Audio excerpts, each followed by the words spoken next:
আৰক্ষী কনিষ্টবল আবুল কালাম মোৰে ছাত্ৰ আছিলে। আজি এই দুখ খবৰটো পাই মই মৰ্মাহত হৈছো। মই ভবা নাছিলো যে ল'ৰাজনৰ অকাল মৃত্যু হ'ব। নিয়তিৰ বিধান, এক্সিডেণ্ট হৈ ল'ৰাটো মৃত্যুবৰণ কৰিলে।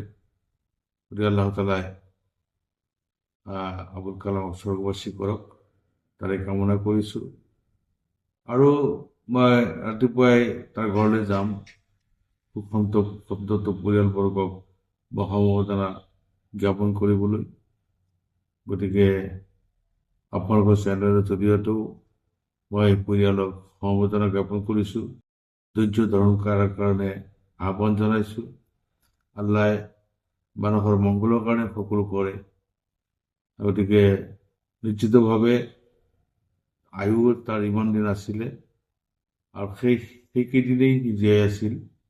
গতিকে পৰম কৰুণাময় আল্লাহ তাআলা যাতে তাৰ পৰিয়ালক শান্তি দান কৰে, পৰিয়ালক সদ্গতি, পৰিয়ালক যাতে